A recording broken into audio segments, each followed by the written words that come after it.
দর্শক আসসালামু আলাইকুম। একটা গুরুত্বপূর্ণ খবর। বৈষম্য বিরোধী আন্দোলনের অন্যতম নেতা হাসনাত আব্দুল্লাহ আওয়ামী লীগকে নিয়ে একটি মন্তব্য করেছেন। তিনি তার মন্তব্যে বলেছেন, আওয়ামী লীগের রাজধানী বাংলাদেশে ক্লোজ। তো আওয়ামী লীগকে নিয়ে প্রতিনিয়তই আলোচনা সমালোচনা হচ্ছে, বিশেষ করে তাদের নির্বাচনে অংশগ্রহণ করে নিয়ে। বিভিন্ন সময় আমরা শুনেছি আওয়ামী লীগ নির্বাচনে অংশগ্রহণ করতে পারবে, আবার অনেকেই বলছে নির্বাচনে অংশগ্রহণ করতে পারবে না। ছাত্রদের পক্ষ থেকেও অনেকেই বলছে যে আওয়ামী লীগ নির্বাচনে অংশগ্রহণ করতে পারবে, কিন্তু তার আগে তাদের বিচার হতে হবে। সবকিছু মিলাই কিন্তু আওয়ামী লীগের যে পরিস্থিতি খুব খারাপ, এটা বাংলাদেশে বোঝাই যাচ্ছে। যেহেতু আওয়ামী লীগের নেতারা সব পালিয়ে রয়েছে, এখন পর্যন্ত বাংলাদেশে কোনো নেতা 7 মাস পার হয়ে গেল নামার সাহস পায়নি রাজপথে।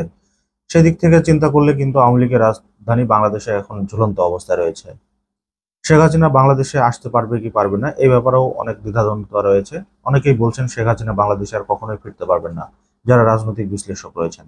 তবে ভবিষ্যতে কি হবে না হবে, রাজনীতিতে শেষ কথা বলতে কিছু নেই। ওটা বোঝা যাবে আসলে আওয়ামী লীগের নেতাকর্মীদের মাঠে নামার উপর ভিত্তি করে।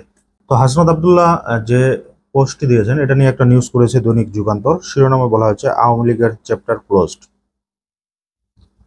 খবরের বিস্তারিত যেটা বলা হয়েছে যে পতিত আওয়ামী লীগের ভবিষ্যৎ প্রশ্নে এবার সামাজিক যোগাযোগ মাধ্যম ফেসবুকে একটি বার্তা দিয়েছেন শেখ হাসিনার পতনের নেতৃত্ব দেওয়া জাতীয় নাগরিক পার্টির দক্ষিণ অঞ্চল মুখ্য সংগঠক হাসনাত আব্দুল্লাহ।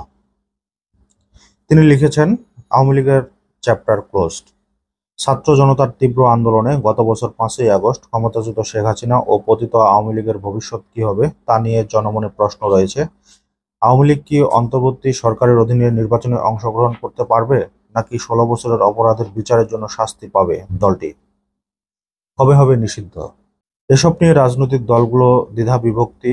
কোনো রাজনৈতিক দলের বিরুদ্ধে আওয়ামী লীগকে পুনর্বাসন করার চেষ্টার অভিযোগ উঠেছে জানিয়ে হাসনাত আব্দুল্লাহ তার ফেসবুকে পোস্টে লিখেছেন, যে পথ দিয়ে আওয়ামী লীগ পালিয়েছে ঠিক সে পথ দিয়ে আওয়ামী লীগকে ফেরানোর ষড়যন্ত্র করা হচ্ছে।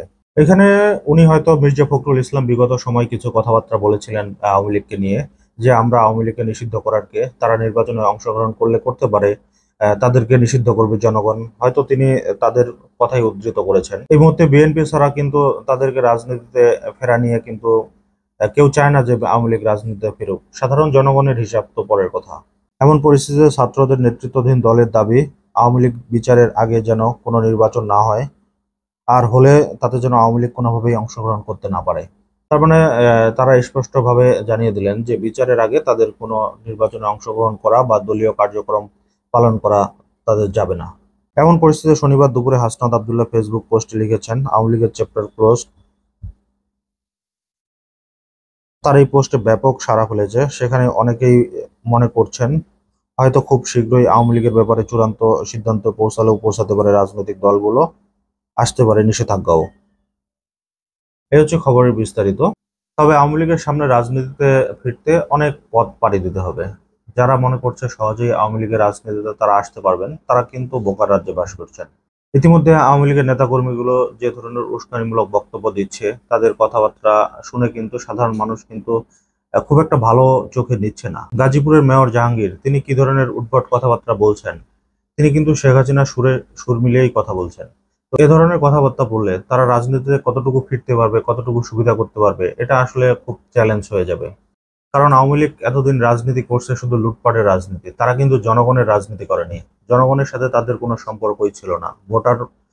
ভোট দিতে দেয় নাই, আরো সব ধরনের স্বাধীনতা থেকে কিন্তু জনগণকে বিচ্ছিন্ন করে রেখেছিল। তো তারা যদি এখনো এই ফ্যাসিস্ট আচরণ করে থাকে, তাহলে তাদের জন্য ভবিষ্যৎ খুবই খারাপ। তো দর্শক, আজকের মতো এই পর্যন্তই। আল্লাহ হাফেজ।